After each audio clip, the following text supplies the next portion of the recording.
What? Oh, wow. Is that better? I think that's better. Is that better, Mr. Dwoskin? This is 50%. Is better than Right. He doesn't want a prediction. Oh. All right.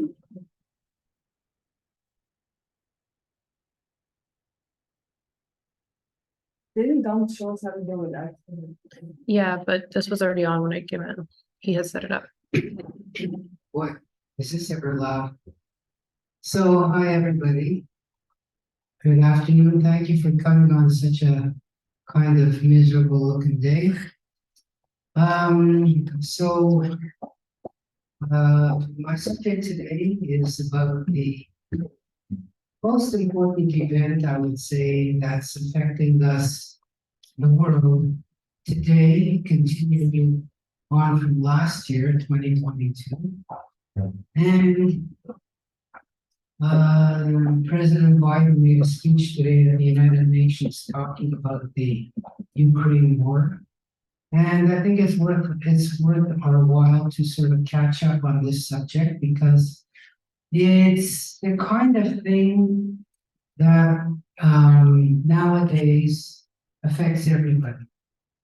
In this day and age, it's impossible to have a local conflict without that conflict having much greater effect on the rest of the world. And that's really for two reasons. One reason is that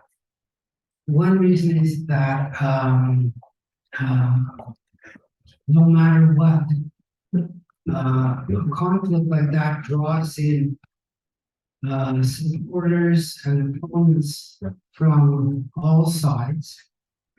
And then what happens is that the conflict, that small conflict serves as a pivot for greater powers to try to influence and to get other support from other sides. And before you know it, just as happened in World War I and World War II, this local conflict turns into a world conflict one way or another. Now, we're not at the point, obviously, where the world is fighting each other over this particular issue, but it's inevitable that if there's tensions around the world, these tensions will polarize themselves. It's like flies being drawn to a light on two different lights, and flies are drawn to one side and flies are drawn to the other side. And then before you know it, this conflict has such big international effects. And if you don't think that this conflict has had an effect on the rest of the world, well, just think about all the different things that have happened as a result of this conflict. So that's why it's important to try to figure out what's going on and why did it happen and where is it going. So that's really the subject of the class. So there's a few important things to understand. And since I have this beautiful board here, we can draw a nice kind of picture.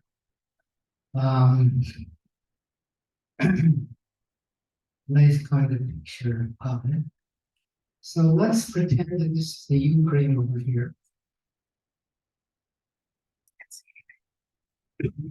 Let's pretend this is the Black Sea down at the bottom. I mean, up on top is Belarus. And then on this side is Russia. And the other neighbors they have down here would be Romania. And the very far end of it would be Hungary. You could see it. And so It's a country kind of in the middle of Eastern Europe. And it has approximately the same number of people or it did as Canada had, somewhere around 40 million people. The Ukraine as a country never existed before the 20th century. The place was always there. The people were always there. The language has been there for a very long time. But as an independent country, it's a modern creation. So what was it before? What, just a bit of a thumbnail sketch of history of the Ukraine or the people that are living there. And it's a country that has really no natural borders. So in other words, there's no mountain chains that protects it. Yes, there is the Black Sea on the south, but all around the Ukraine, it's just plain pretty flat. It merges from one part to another, from one part to another, from one part to another. And so lots of people have passed around and through it. The sort of, we'll call it the beginnings of the Russian people, the beginnings of Russia itself really started in the Ukraine and not in Russia. And that's why the sort of area that this was once called was called Kievan Rus.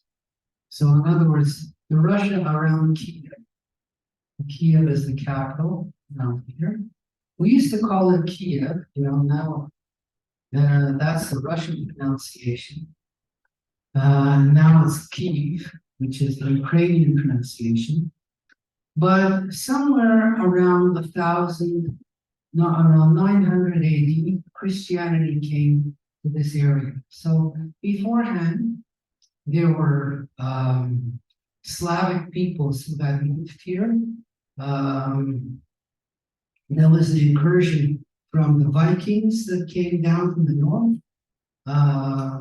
But before this sort of territory was organized, became part of Christianity, it didn't have any kind of separate people or separate identity or separate anything. Christianity, as I said, came from the monks sent by the Greeks across the Black Sea, came up here, introduced Christianity, also introduced the Cyrillic alphabet. The Cyrillic alphabet is the alphabet that Russian is written in, Bulgarian is written in, Serbian is written in, and Ukrainian is written in.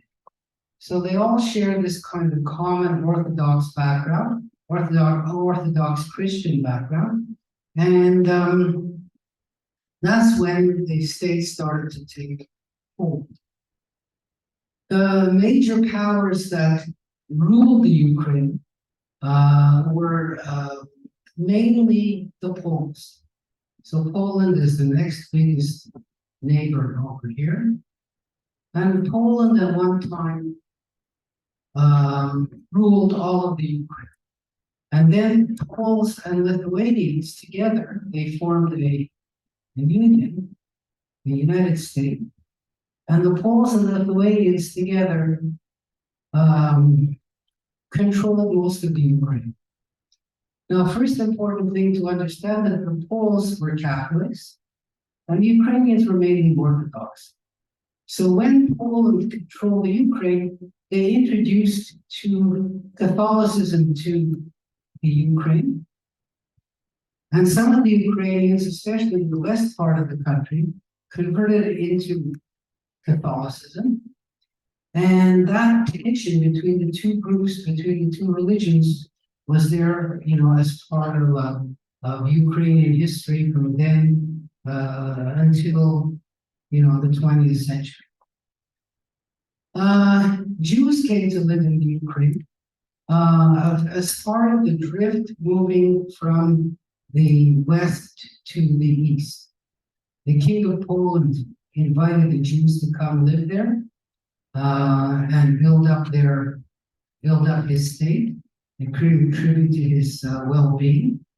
And the Jews who were treated to crusades from 1000 to 1200 in Western Europe decided to leave Germany and leave France, and taking with them the Yiddish language, which was developed around that same year 1000, just moved eastward into Czechoslovakia, into Hungary, and into Ukraine. But when the Jews settled down there, they played a very important role. The important role that they played was that they were the sort of middleman or the agents between the Polish landlords who owned most of the land and the Ukrainian peasants who were the workers. So the Jews ended up settling in all kinds of little small towns, called shtetls. And their job there was to sometimes be the tax collector for the Polish landlords, to be the operators of the pubs and the distilleries that made the liquor. And they weren't farmers themselves, they weren't allowed to own land there, but they did all these other jobs that were needed by the masses of the Ukrainians to live. They supplied the clothing, hardware supplies, seeds, fertilizers, and all that kind of thing that they needed for a rural lifestyle, because there weren't any huge cities at the time in the Ukraine. There were cities, but nothing really big, nothing so big. There was a period of rebellion against the Polish overlords by a man named Khmelnytsky, who is today regarded as a Ukrainian hero. He was the one who said that Ukrainians are a people of their own. They're not just some kind of subset of Russia, or they're not Poles. And, for a brief time, he sort of created a kind of an autonomous Ukrainian, it wasn't a state, but I call it a sort of a province or principality.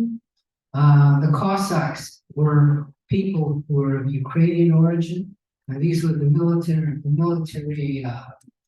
military support that Khmelnytsky led. And today, this guy Khmelnytsky, his statues are all over the place in Ukraine, and it is considered to be the first Ukrainian patriot. Of course, he massacred thousands and thousands of Jews in the Ukraine. And anybody who studies Jewish history in elementary school or high school, like I did, was told that Khmelnytsky was like, the first Hitler. And, but in the Ukraine, he's not regarded as like that at all. He's regarded as a great patriot and sort of the forerunner of Ukrainian independence. It just goes to show, how different people look at different things. In the 1700s, the Russian state grew very strong. Peter the Great, Catherine expanded their territories east, west, north, and south. And they ended up taking over the Ukraine from the Poles. And in fact, by the end of the 1700s, Poland itself was taken over by Russia, Prussia, and Austria. So this was sort of Russia's great expansion to the west, taking over not only the Ukraine, but also Poland itself, as part of the partition of Poland. And that's when Russia as a state inherited these millions of Jews who were living in the Ukraine and in Poland. So in Russia itself, in other words, Moscow, Nizhny Novgorod, Rostov, Smolensk, all the major cities in Russia itself, Jews were living there. Handfuls were living there in the 1800s, hardly any. But when they took over these territories from Poland, that's where they inherited all these Jews, and that's where the Pale of Settlement was established to say Jews could only live here, in Belarus, Ukraine, in Poland, and very few, except the very wealthy, well-connected, or business people could actually live in Moscow or, places further east.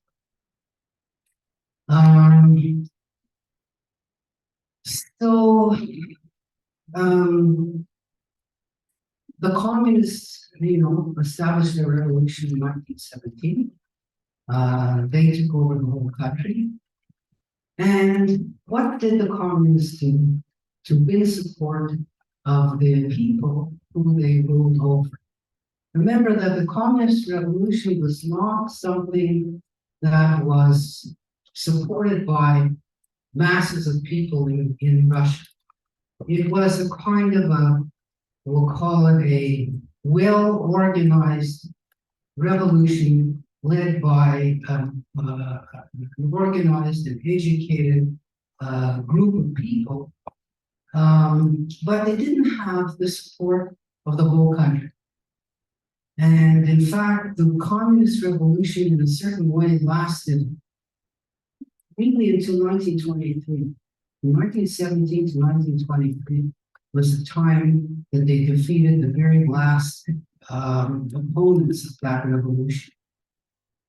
And in order to create support for their revolution, and in order to differentiate themselves from the Tsarist regime, which went before them, they had this idea of saying, we will recognize the individual nations that make up Russia, the individual ethnic groups, the individual language groups.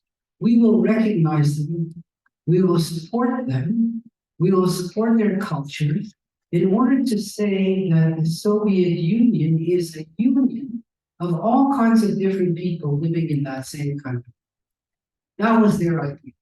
Russia never had that idea. Russia had the idea of imposing Russian culture, Russian language, the Orthodox Church over the whole country. The conflicts that the Russians had were mostly, like I said, in the West, between the Orthodox Church and the Catholics, but their idea was to Russianize everybody that they possibly could. So in order to distinguish themselves from that, because when the Soviets took over, when the communists took over in 1917, they said, we're not going to be so heavy-handed and impose Russian on everybody. And so they're the ones who created the so-called Soviet Union, the Union of Soviet Socialist Republics, the USSR. So what were these republics? They created them kind of out of, I won't say out of nothing, but they created new entities that existed before in certain cases and never existed before in other cases. So one of these entities that they created was Ukraine, right there. Ukraine. It became one of the 16 Soviet Socialist republics, along with Belarus, another invention, we'll call it. So that was another one right over here, Belarus. And then the other republics were the Asian republics, the Muslim republics in Asia, Kazakhstan, Kyrgyzstan, Tajikistan, Turkmenistan, Kyrgyzstan. And then you have the Caucasus republics, Armenia, Azerbaijan, and Georgia. And Russia itself was a republic.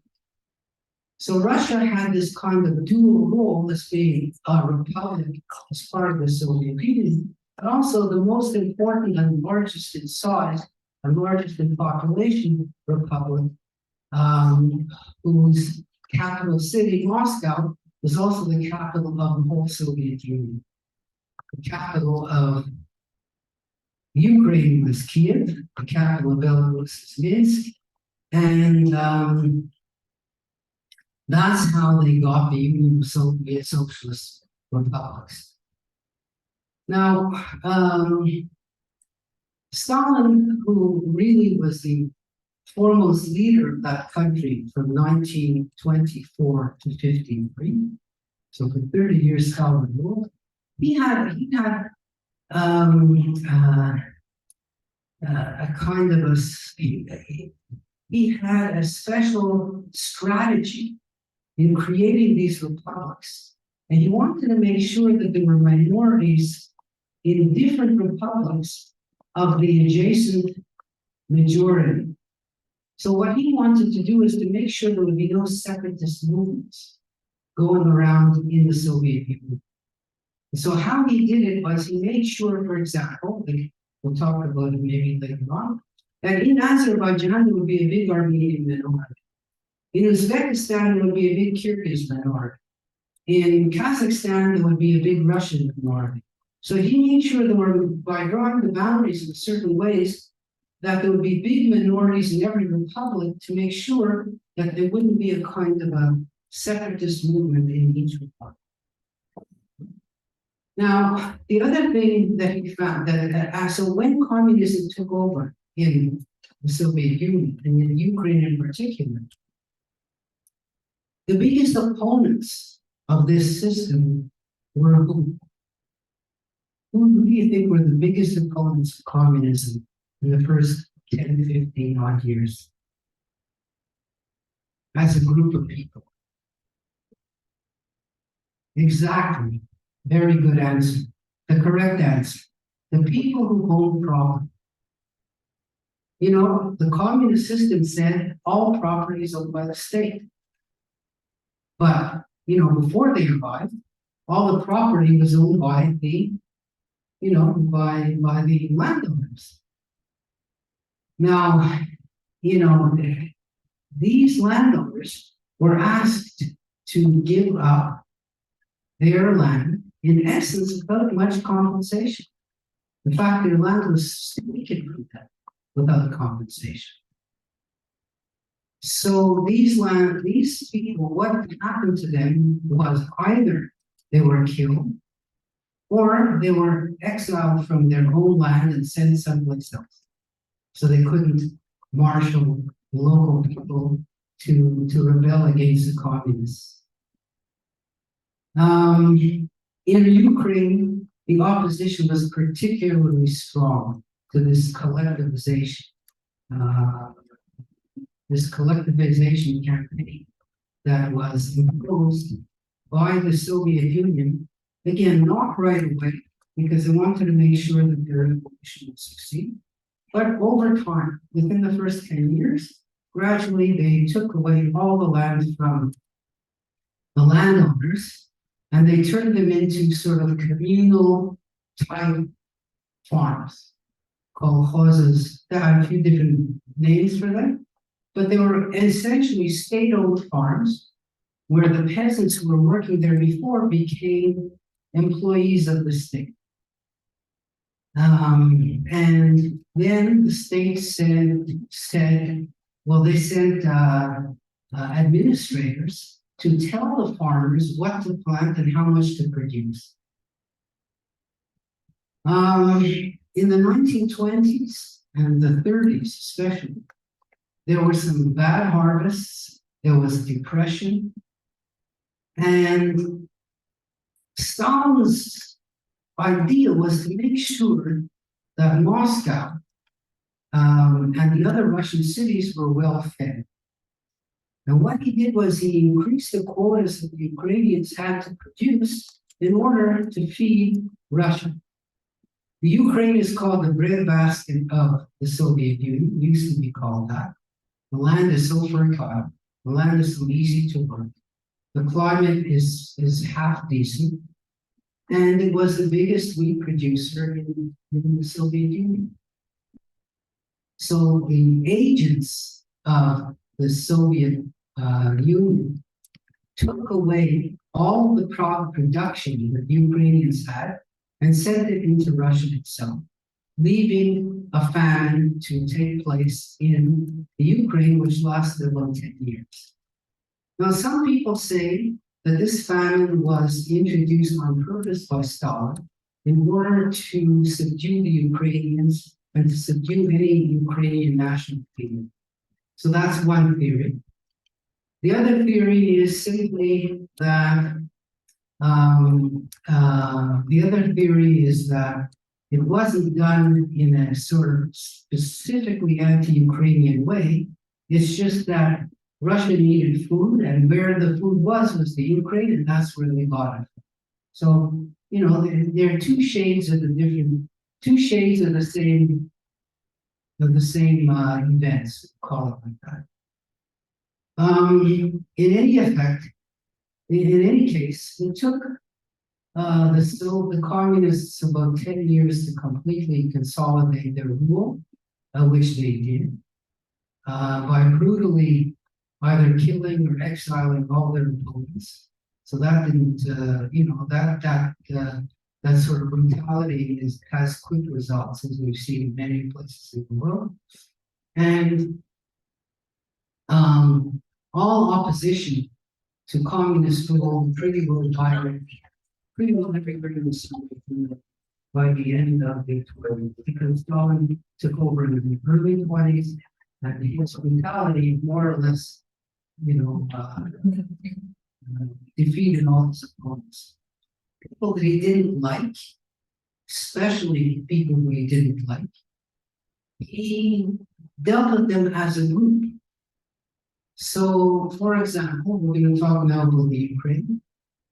So, well, I could jump ahead a little bit to the Second World War.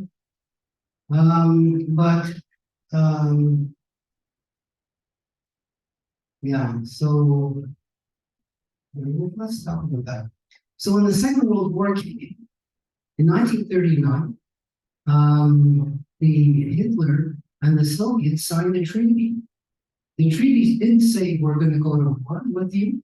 On the contrary, what the treaty said was, we are going to redivide Poland, which didn't exist as a country since 1795. It was recreated or reestablished after the First World War, when Austria and Prussia lost the war. One of the results was they created all these new countries like Czechoslovakia and Poland on territories that formerly were ruled by Austria and by Germany. And so Poland was recreated as a state in 1918. In 1939, 20 years later, Stalin and Hitler said, you know what, let's divide Poland up among ourselves again. You take half and we'll take half. Stalin said, great. He signed the treaty in 1939, the Molotov-Ribbentrop Agreement. I have a phone, no one ever calls me. Sorry. So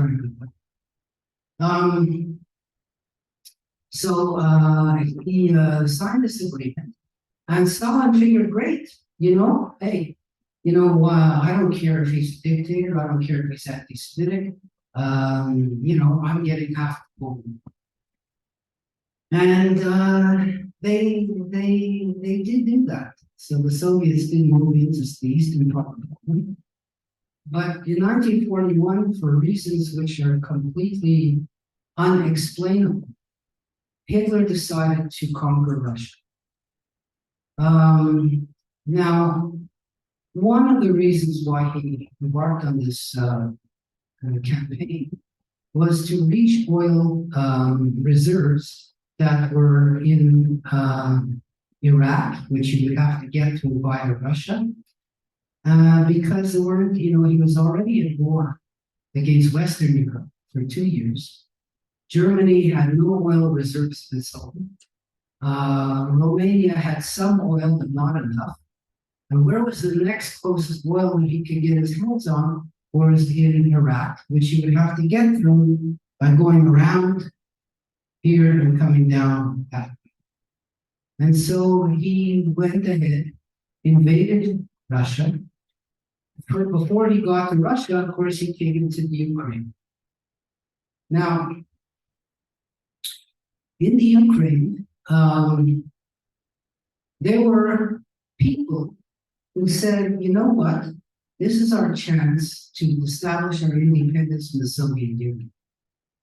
there were Ukrainians who never wanted the Soviets, who never wanted the communists, who never wanted the Russians ruling over them. They said, here's our chance. If we help Germany, then after the war is over, we can have an independent country. And so there was a group of people, especially in the western part of the Ukraine, especially in the Catholic part of the Ukraine, especially in the Ukrainian-speaking part of the Ukraine. Some of those people sided with him and joined his brigades that he created for them. And their first job was to kill all the Jews that they found. So they were responsible for killing about 1 million Jews, especially in the western part of the Ukraine. There was another group of people who were crazy about this new Soviet regime. And these people were living in the Crimean Peninsula, who were Muslims, who were called Tatars. They were the ones who originally ruled all of the Crimean Peninsula and all of southern Russia. And that was the second group.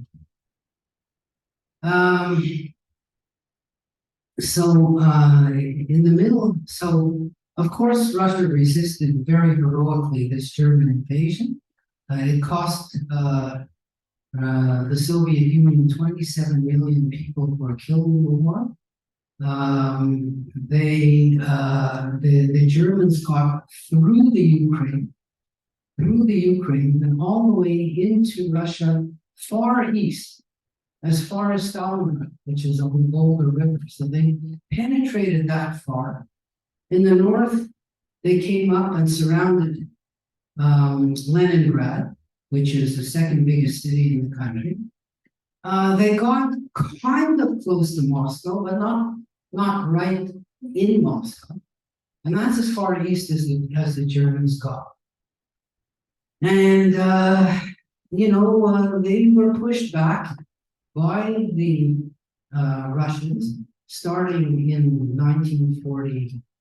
Well, they were always fighting, but the pushing back started in 1943, which was, of course, long before the Americans ever got into the European theater, which they came in only in June 1944. So for 3 years, from 41 to 44, the Soviets alone were the ones who were fighting the Germans on European soil. So the war finishes, of course. The Russians push the Germans back. They march into Berlin.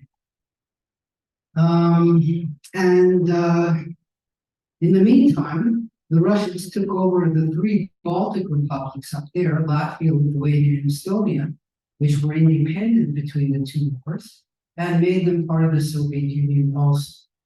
That was one of their gains. They made a few gains, but that was one of them.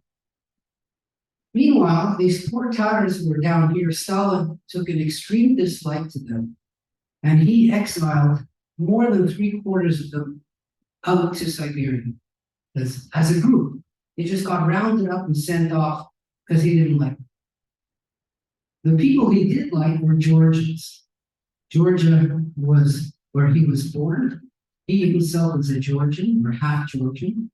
And the Georgian Republic, it's not here, so on this side over here, always had favorable, always treated with a light hand by Stalin. In other words, he didn't go after the landowners too carefully.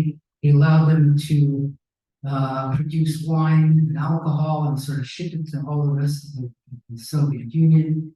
Even the Jewish community of Georgia were not like pressed down like that, with synagogues being closed and rabbis being arrested. Everyone was treated pretty lightly there because, that's the people he liked. He didn't like Ukrainians, that's for sure. So, they were the ones who, in a way, bore the brunt of the fighting in the Second World War. The leaders of the brief Ukrainian independence movement were all arrested and hanged, and or they escaped to the West after the Second World War. So the United Nations gets formed at the end of the war. Now Russia and now the Soviet Union have moved in as far as Germany, right? So all the Eastern republics of Europe, Poland, Hungary, Czechoslovakia, Romania, Yugoslavia, all came under Soviet domination, including East Germany, this new country. And at the United Nations, part of the deal was, and believe it or not, that the Soviet Union demanded that the Ukraine be considered an independent country and Belarus be considered an independent country.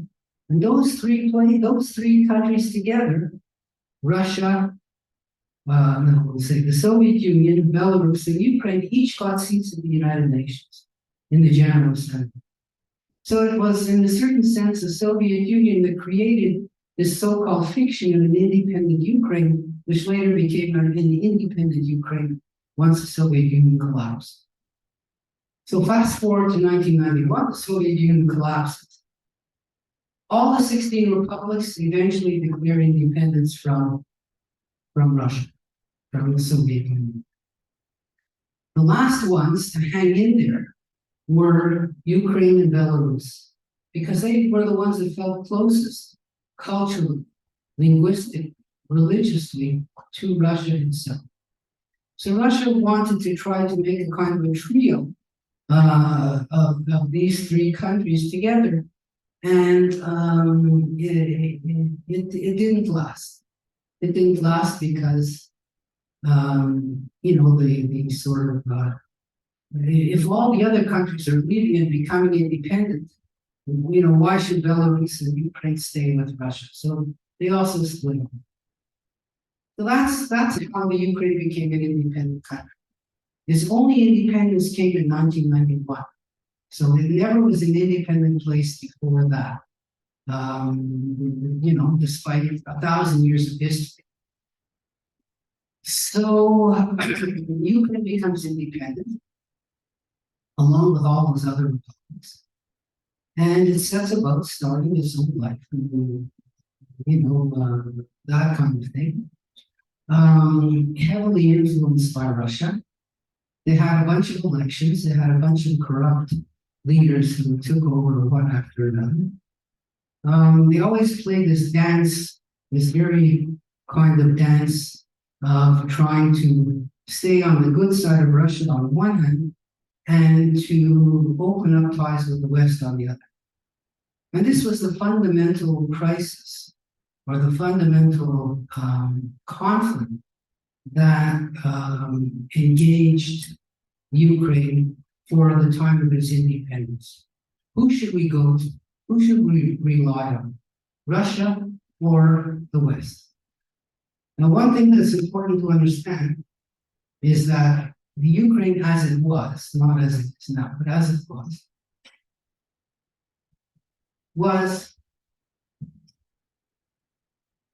1/3 Russian speaking. Okay? It was 1/3 Russian speaking. This map is a little bit cockeyed, but this is this Crimea is over here. So 1/3 Russian speaking, about 1/3 mixed, and about 1/3 Ukrainian speaking, sort of, on the western side. Kiev, the capital city, was more Russian speaking than Ukrainian speaking.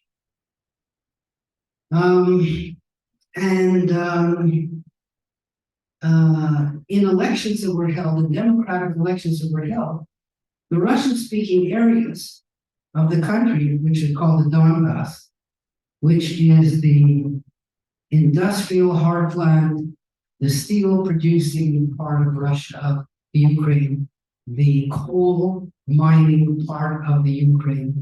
The part of the Ukraine that was most industrialized was here, in this area over here. So Kharkiv, the second biggest city in the Ukraine, is here, and all the other steel producing areas are down over there.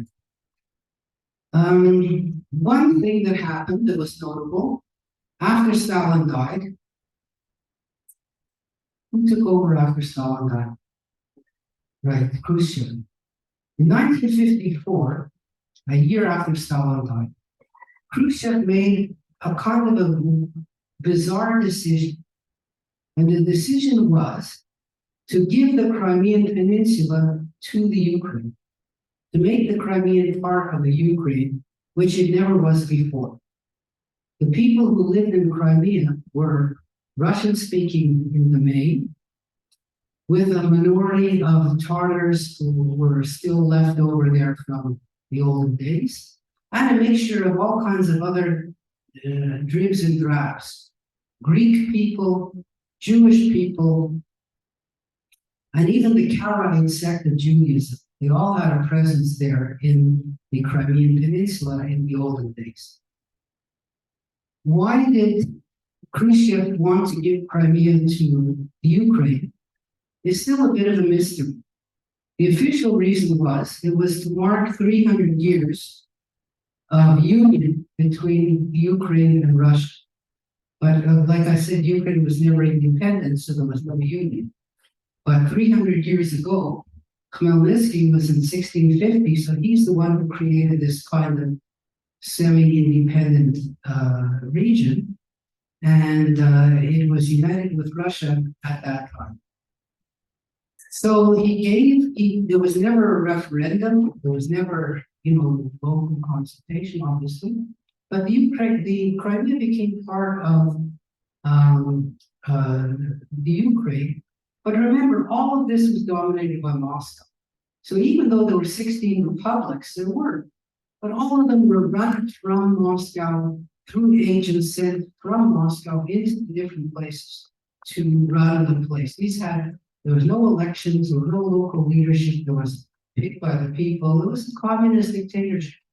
So it didn't much matter if Crimea belonged to Russia or to the Ukraine. It was all the same country anyway.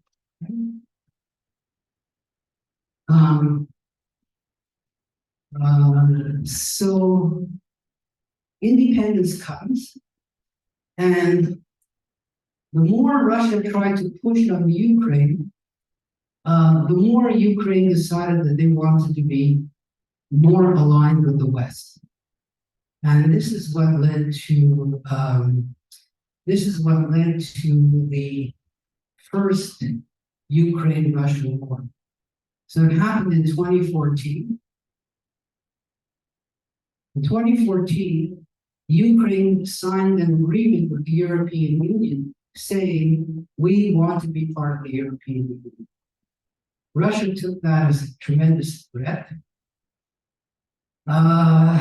Russia then, in the same year, occupied the Crimean Peninsula and took over these territories right on the border with Russia, the Russian-speaking part.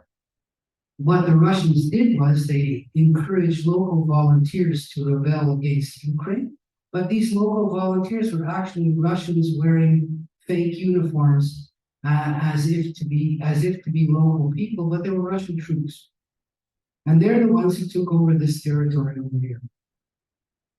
So from 2014 to 2022, Russia has taken part of the Ukraine, and there was a kind of a cold war between the two sides, and a boundary over here. And there was always bits of fighting going on here and there, but they came to a stalemate, and that was the end of that. In 2022, February, Mr. Putin decided to invade the Ukraine altogether, to go from Belarus down to Kiev, and to go from these territories that he already controlled to go west to try to capture the rest of Ukraine. Why? What was the point of it? What was his reason for doing it? What did he say was his reason? Apart from that, Nazis. To get rid of Nazis in the Ukraine. What Nazis were in the Ukraine? There weren't any Nazis in the Ukraine. That was his first activity. I mean, his explanations were so unbelievable. that it was just a pure attempt by Putin to say, you know what, maybe I can get away with this. Maybe the world isn't watching. The Ukrainians have no force whatsoever. We're so much stronger than them. We're just going to take them over, and that will be that. We've already taken over part of the Ukraine, and nobody said anything. So we might as well take the rest. Yeah.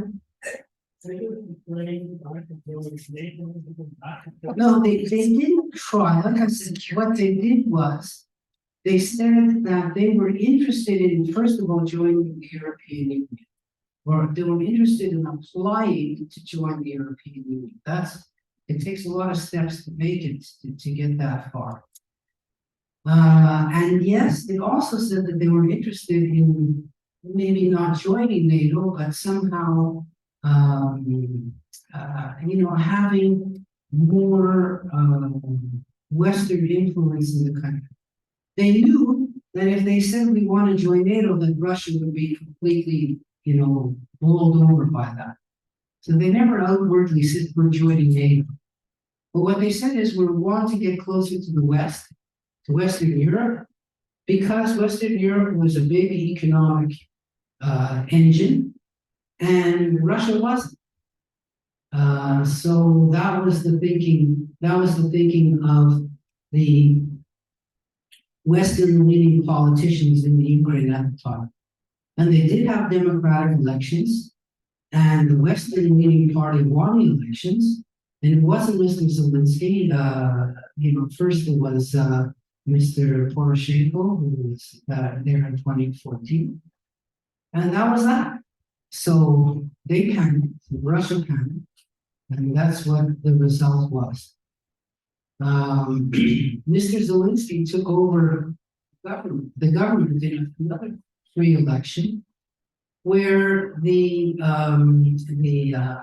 dissatisfaction with the incompetence and corruption of the Ukrainian leadership was so great that the people voted for somebody who wasn't a politician, who didn't have a political background, who didn't have a seat in parliament, who was an outsider, who was, as you know, an actor who played a president in a movie. And pretty well, that was his only qualification.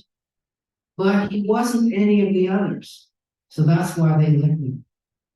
And then, Russia probably thought, well, this guy doesn't know anything. So if we invade, he's not going to be able to do anything against us. And so it's probably, every war starts with some reason. The reason could be fabricated, it could be minor. The First World War started when the Archduke Ferdinand was assassinated by a Serbian nationalist. The Vietnam War started when the Americans invented a fictitious attack on one of the warships in the Gulf of Tonkin. But they usually have some explanation, as flimsy as it is. But there wasn't even a flimsy explanation to this invasion. Yeah. Russia itself is during the war.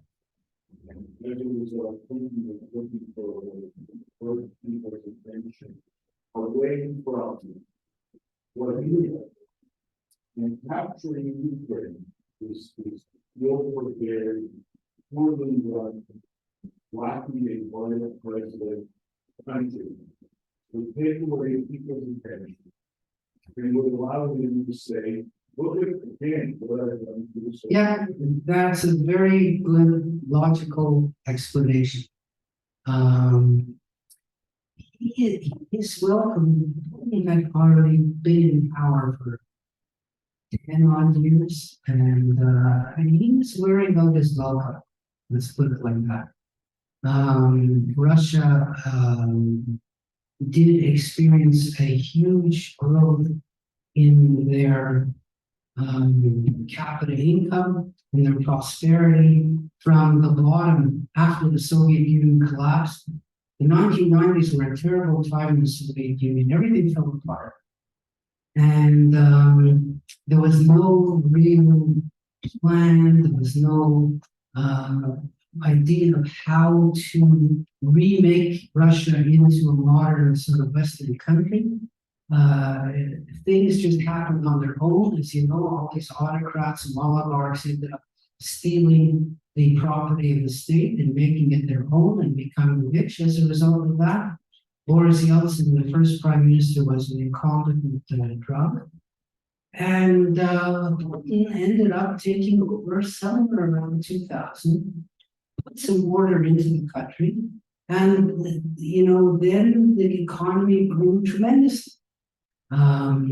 Russia has huge natural resources, as you all know, oil and gas especially, whose price, you know, has gone up so much in you know, since 2000. And he was able to take that money and distribute it out among the people in pensions and other advantages. And the West, again, moved into Russia saying, well, if they're growing, we'll make investments in this country and open up all kinds of stores and things like that. And so there was prosperity in the first 10 years of Putin's rule. But after that, you know, things naturally have a tendency to slow down, and COVID was definitely a factor in that. Russia had a very incompetent plan to attack COVID. If you might recall, they refused to take Western vaccinations, and they made up their own vaccine, which nobody trusted, so nobody took it. And a lot of people died. And of course, the economy shut down because no travel, no tourism, no, you know, it was part of the worldwide recession. And, you know, here's Putin with this great idea of let's divert the people's attention and invade the Ukraine. So what has happened since that invasion? Well, we don't have accurate statistics. It's hard. Nobody really knows how many people were lost on both sides. Somewhere around 500,000 casualties and deaths on the Russian side. On the Ukrainian side, remember that they were invaded from the north, they were invaded from the east. There were all kinds of atrocities committed against civilians by the Russian soldiers. The United Nations World Court has investigated these things, and they say, look, if we find these people, they've committed war crimes. They bombed all the major cities that they could get their hands on. The Ukraine didn't have an air force, and Russia, you know, dominated the skies. They could do whatever they wanted. But shock of shocks, through their incompetence, the Russians were stopped. The Russians were stopped and were pushed back completely out of northern Ukraine on this side, and they were held to their lines on this side.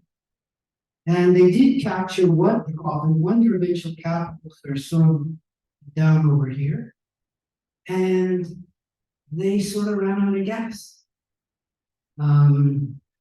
The Russians thought that in a week, Kiev would fall. They would install a pro-Russian, dictator or pro-Russian leader, and the pro-Russian leader would say, "Okay, we're lucky that Putin came to our rescue, and now we'll move back into the Russian orbit, and that would be that." But against all odds, Zelensky mobilized the country to fight. Pretty quickly, Western Europe realized that this is a kind of an existential war. That if Ukraine falls, then his next step will be going to Latvia, Lithuania, Estonia, Poland, and who knows where else. And they came up with aid pretty quickly. All of the munitions were sitting around in warehouses since the Second World War. Old bombs, old artillery pieces, all that old junk. Somebody said, okay, go into this warehouse and take all the crap that was there for 40 years and let's send it to the Ukraine. So that was the first thing they did, clear out all those old munitions.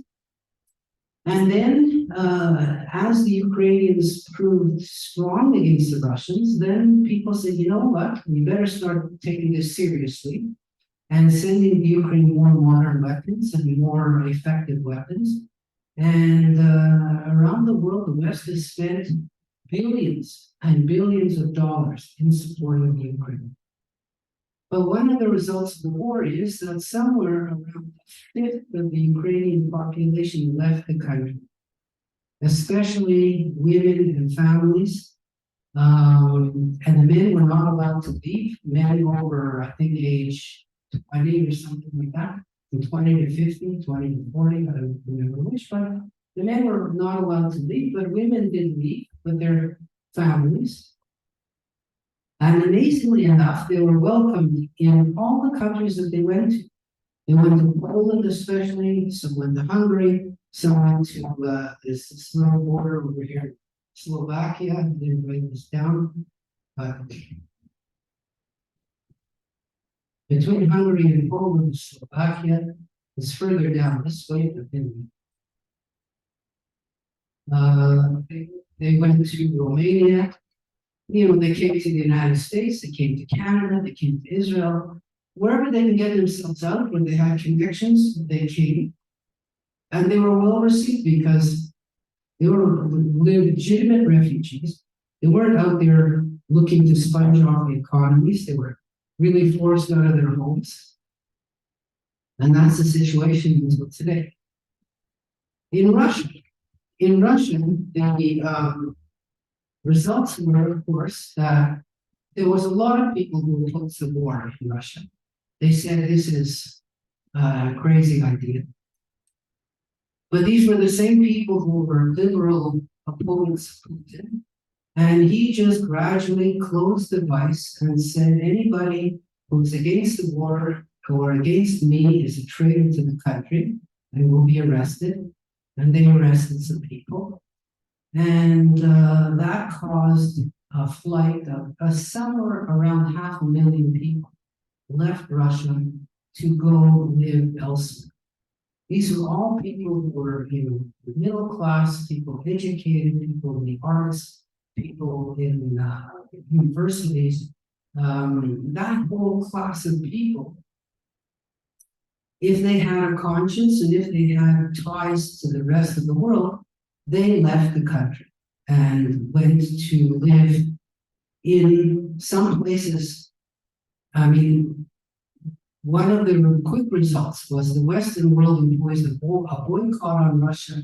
They said, we're not buying anything from Russia. We're not allowing Russians into our countries. We're going to isolate Russia and we hope it collapses on its own.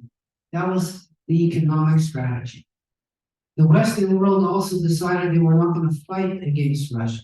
They were not going to actually use their own military, their own soldiers against Russia. They would help the Ukraine against Russia, and they would fight economically against Russia by boycotting the country. So the value of the Russian ruble dropped like a stone right away. The Russian government raised interest rates in order to keep the ruble up. They raised interest rates by 10 basis points in a week, which is, here we're talking a quarter of a point here and a quarter of a point there. They raised it by 10 full points in a week to show you how panicked they were that things were going to collapse. But they didn't collapse because Russia was able to sell all the stuff that they had. Instead of selling it to the West, they sold it at a discount to anybody who would be willing to buy it. And who doesn't like a discount? Who doesn't like a bargain? Lots of people need what Russia has, which is gas and oil, nickel, metals, minerals, mostly those things, aluminum. So India, Pakistan, China, or the Bangladesh, or the main buyers of Russian fossil fuels at a discount. And then you had a whole group of people in the United Arab Emirates and in Turkey who acted and in Armenia who acted as middlemen to import goods that Russia needs and then sell them to Russia. So in other words, if Russia can't buy a car, a Mercedes-Benz from Germany, well, the Turkish dealership or the Abu Dhabi dealership could buy the Mercedes and then send it to Russia and make their 10 to 15% profit. And that's what they've been doing. So if you ask how come Russia hasn't collapsed, it's because everything that they've done, it just costs, it's just a cost. They sell their goods for less and they buy their goods for more. But there's still plenty of money in Russia. One of the results of this boycott was that oil prices shot up right away. Because if Russia can't get their oil out to the rest of the world, the demand is the same, but the supply is less, that forces up the price. So Russia was able to benefit by starting this war. Russia was able to benefit by charging more for the goods that they had than they had before the war. So even though they had to sell at a discount, the amount that they're getting is still more than they were getting before the war started. And the volume of exports of fossil fuels, oil and gas, is more than it was before the war started. They're just selling it to different customers. That's all. Another big effect of this war is the food prices. So food prices have gone up because Ukraine was one of the world's largest exporters of wheat, one of the world's largest exporters of sunflower oil, and a huge export of other farm products. And their customers were in the Middle East. So their customers were in Turkey, in Egypt, in North Africa, even the rest of Africa, who now, because the Russians blockaded the Black Sea, the part of Odessa, let's say here, they can't send ships out across the Black Sea to go down the Bosphorus to go into the Mediterranean because the Russians put mines all over the place outside the harbors. So immediately the price of grain went up. Also because of different global growing conditions and things like that. And immediately people felt it in the Middle East. That was the first place they felt it, where bread is there sometimes the only food they have to eat in these poor countries. And the price of bread just exploded because of this shortage of wheat from the Ukraine and also Russia. I mean, Russia is a big wheat exporter, but the war also caused them to have trouble shipping out their own wheat. And so, this conflict had these two big effects on the world economy, leading to some of the inflation that we are experiencing now, that the world is experiencing now. The food costs going up and the oil and gas costs going up. Let's talk about gas for a second. So gas, of course, we mean natural gas. Europe was getting half of its natural gas from Russia. The natural gas got piped from far off in the middle of the country, through the Ukraine, through Belarus in pipelines, and going into Western Europe, where it was, bought and used to heat homes, to power factories. The Russians also built a special pipeline from Russia across the Baltic Sea to get away from here, right under the water and ending up in Germany. The Nord Stream project, Nord Stream 1 and 2. Somehow or other, those pipelines got blown up. We still don't know today who blew them up. Could it be Russia themselves who blew them up? Or could it have been the Ukrainians who blew them up? There's no definitive answer. Probably the Russians did it in order to tell Europe, look, you need us more than we need you.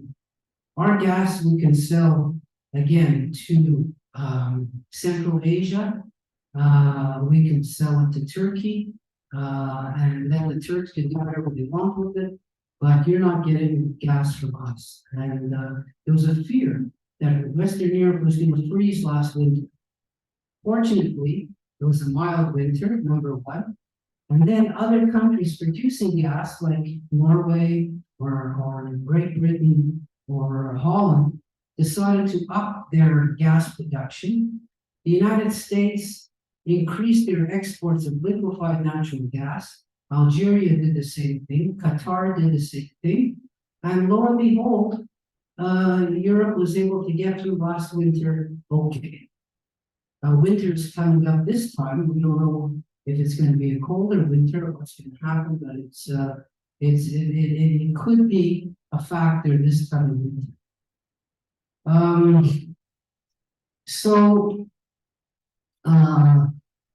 once the Russians were stopped, the momentum then came to the Ukrainians. And everybody was saying, okay, we're giving the Ukrainians all this weaponry, we're giving them all this money, we expect them to go kick the Russians out. But the Russians had a whole year to prepare their defenses, to put in mines, to put in barbed wire, to put in all kinds of defenses against the Ukrainians, who still don't have modern airplanes, to most advanced ones. The Ukrainians started an offense over here. So the Russians had captured, and here the Russians, captured this piece of territory over here. And Ukrainians are trying to get through like this. But, the Russians are a lot better defenders than they are attackers. Like that. So the Ukrainians have barely managed to make any headway this whole summer. There's supposed to be a spring offensive, and it just, they captured a tiny little bit of territory, and that's about it. And once fall comes, the rains come, and then it gets all muddy, and then you can't really, advance very far because of the mud. So that's the situation. The world has condemned the invasion. Russia has found what friends it has, namely China and North Korea and Iran. So Iran, China, and North Korea are the only countries, and Venezuela, that are solidly backing Russia. A lot of countries say we want to stay neutral. We don't want to take sides because we need both countries. Turkey is sort of a neutral country. And you know what the other neutral country is? Take a guess. Israel, right? Because Israel says, well, we know what the Russians did on one hand, but on the other hand, we have to think that we need the Russians to allow us to take action in Syria as much as we want. The Russians have an air base there, the Russians have a navy base there. And if Israel wants to attack the Hezbollah in Syria, Israel usually notifies Russia to say we're going to do an attack. And Russia says, okay, we're going to stay out of the way. So that's one thing. And Russia still has a Jewish community of 100,000 people who, in a certain sense are hostages by Russia in case Israel would become too friendly to the Ukrainians. So Israel has tried to stay neutral, but the most important thing Israel didn't do was to supply the Iron Dome system to the Ukrainians. The Iron Dome shoots down missiles. It's a phenomenal invention that the Israelis came up with. Expensive, very expensive. But they are able to shoot down any missile that comes over. And as you know, the Russians have sent thousands and thousands of missiles into the Ukraine, at civil targets, hospitals, schools, everything else. And the Ukrainians have begged Israel to please send us the Iron Dome because we could shoot down these missiles. One of the problems is that one Iron Dome projectile costs $50,000, and the Russians are sending thousands of these missiles over. So who has the money to pay for all this? Nobody. And, you know, Israel just says, look, well, we just don't want to, commit ourselves to providing the Iron Dome system. Because A, we need it ourselves, we need those missiles ourselves to defend ourselves, number one.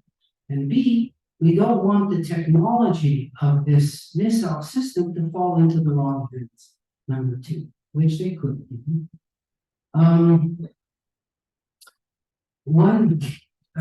Another interesting fact that happened this past week is that the Ukrainians replaced not only their Minister of Defense, but all their top military official groups just kicked out this week by the Ukraine. Because their advance stalled, they accused all these defense officials of being incompetent and corrupt, which they probably are. And so they changed it. The new Minister of Defense of the Ukraine is a Muslim. He is a Crimean Tatar. So he's from Crimea, and they made him as a Minister of Defense. It's a way of saying to Russia, we didn't forget about Crimea. You know, one of the solutions of this war is Russia goes back to where they were before, the international boundary, but Russia gets to keep Crimea because Crimea was only part of the Ukraine for 50 years. And all the people living in the Crimea are Russian speaking. I mean, I personally visited the Crimea, it was maybe 7, 8 years ago. And we went around quite far, quite a lot of places, but Yalta, the famous site of the conference in 1943 between Stalin and Roosevelt and Churchill. And all the people there said, we are Russians, we speak Russian, we feel like Russians, but we saw no Ukrainian flags the whole time we were there, except one on some government building. So that's what they said. They said, we are Russians. Here's the but. The but was, we appreciate Ukraine as a democracy and a free country. Whereas we know that Putin's Russia is not. And that was what they said. So, for better or for worse, they said, well, we're looking on the bright side that we're in the Ukraine, but if we were in Russia, we would be better off. The standard of living in Russia is higher than the Ukraine. So if a genuine vote was taken in Crimea, they probably would vote to stay with Russia. That's, they did have these fake referendums when Russia took over these territories, but they were fake. But in a real referendum, Crimea would probably want to stay with Russia. Let's see what we got here. Okay, so now I'm going to just take a look at my notes that I made 4 pages of it. See if I forgot anything. In the meantime, think of questions and comments that you might have.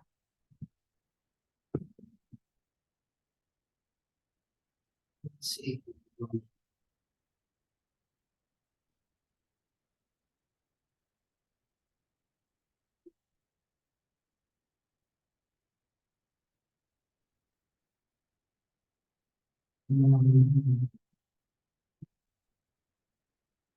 Yeah, there were demonstrations in Ukraine called Maidan.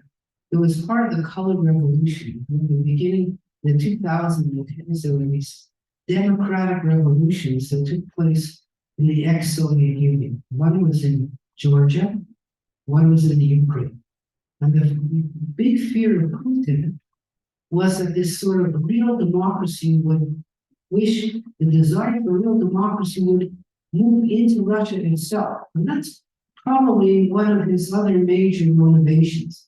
He didn't want the experience of real democracy in the Ukraine and in Georgia to infect the fake democracy that he established in Russia. So, get rid of the Ukraine and you get rid of a real democracy that could influence the Russian people. It's another basic thing. And The other effect was that so remember I said that a third of eastern Ukraine is Russian speaking. Russia took over about half of it, but the other half is still part of the Ukraine. The Russian speaking people in the Ukraine were still there, became pro-Ukrainian because the invasion was so brutal and the just the idea of getting rid of the Ukraine independence was so wrong that these Russian-speaking Ukrainians, for the most part, side with the Ukraine and even have started speaking Ukrainian for the first time in their lives. So it's clear that this wasn't an idea of a revolution, of an invasion, just to so-called protect the Russian speakers. That was his motivation. So he managed to turn the Russian speakers against him. Putin did that. He managed to turn the Ukraine completely against Russia, which a large part of it used to be pro-Russia. He managed to get NATO to expand to Finland and Sweden, the two countries that were neutral before, now have become pro-NATO, have joined NATO. He's managed to unite the whole Western world, almost all of Western Europe against him, whereas before he had friends all over the place. Maybe Orban in Hungary is his only kind of buddy now. Not even, the Orthodox countries like Bulgaria and Serbia and Romania, even those countries are against Russia today for invading Ukraine. So he really didn't create a diplomatic win. He didn't create a military win. He managed to create fear in his country, to send this country back to the old days of the fear of Stalin, that people would be coming on the street and just arresting people for no good reason. Everything that he touched, in other words, turned bad. And all those people were killed, which, at first they published statistics that said 5,000 people were killed in that war. But everybody knows if you just add up the number of funerals taking place, that they were in the tens of thousands, not 5,000.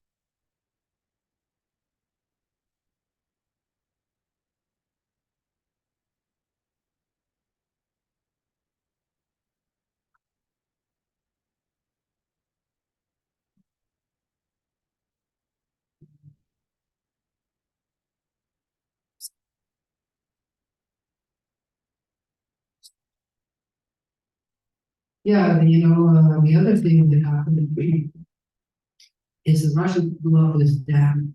I don't know if I'm supposed to speak to 3 o'clock or 3:50. Does anybody know? 3 o'clock, okay, just finishing.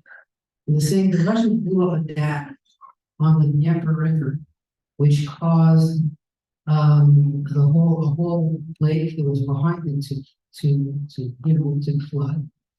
Of all crazy things, that the Dnieper River was one through a canal. That lake that was behind the dam supplied the Crimea with water. So now the Crimea has no water coming from where it used to come from, and they have to get it, I think, directly from Russia in this direction. The other thing is on the front line over here, there's this big nuclear power plant, the biggest one in all of the Ukraine. And it was taken over by Russia, that it's really close to where the front line is. And people are afraid that if something happens, this whole plant can go up. And, this would be another huge radiation disaster, just like Chernobyl. Chernobyl is on the border between Ukraine and Belarus, right over there. And, there's still a large territory which is uninhabited because of that nuclear plant that blew up. This one is bigger than that one. So if this one goes, it's going to be really bad. Any last comments, questions? Well, I just have to say one more thing. Sorry about that. Oh, thank God it's not my fault. With Russia so involved in this war, they've taken away their attention from other places that were busy before. One of which was the mediation between Azerbaijan and Armenia whereby the Russians were standing as mediators between those two sides who had already fought two wars. Today, Yeah. the third war is broken up. A real war I want. is broken up today between Azerbaijan and Armenia because the Russians are not there to keep the peace. And the aim of Azerbaijan is to take over completely an Armenian enclave, which Stalin created. Remember, I was saying this before, he loved putting these minorities in other places. So he created an Armenian enclave inside of Azerbaijan, inhabited by Armenian-speaking people. But that place was an autonomous republic of Azerbaijan. When the Soviet Union collapsed, Armenia took over that republic. A few years later, Azerbaijan fought a war and took some of it back. And the Russians agreed to be mediators and peacekeepers over there. Today, a war broke out again, probably because Russia is not around to do anything. And the aim of Azerbaijan is to take over that full area of Nagorno-Karabakh, which, like I said, which was territorially part of Azerbaijan, but administratively was independent. So the war broke out today, and see what happens. So look, I want to thank you all. I hope I didn't keep you too late. I wasn't sure. I don't know why. Maybe I have to go to 3:30. Anyway, so this is just a sort of a brush up on this war, which we have no idea how it's going to end, because the Zelensky said it will end when Russia retreats from all its territory, and Russia is not retreating, and so this war is predicted to go on for years and years and years.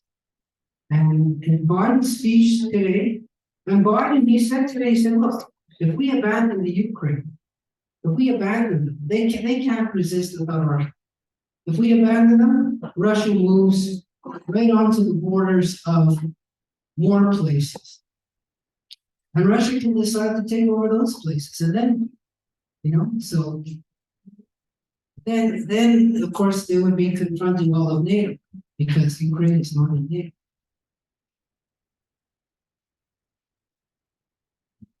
Do the Americans have an Iron Dome? The Americans have something like the Iron Dome, but it isn't the Iron Dome. The Iron Dome actually was made, if I'm not mistaken, by the Raytheon company. They were the ones who manufactured the Iron Dome systems of the Israelis, but the Israelis had the software that ran these rockets. Americans have something similar. They're giving them. They are giving them. There's a limited amount of these things compared to how many rockets they. A rocket, even a computer-guided rocket, costs a couple of $1,000. One of these anti-rockets, like I said, they're about 50,000. So it's hard to outnumber them. Someone else?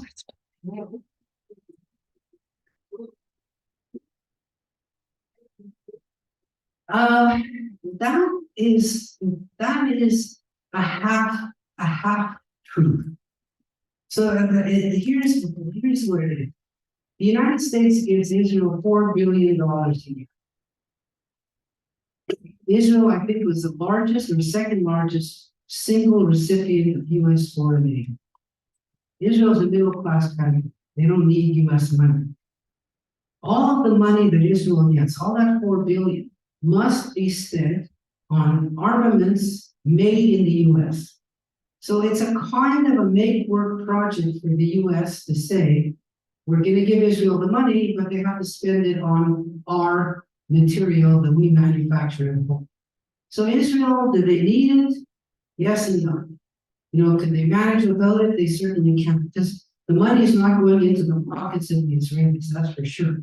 It's just going to provide Israel with more weapons, which they frankly need at certain times. At other times, they don't need it. But Israel is a whole subject on its own, which I certainly will speak about, but not today.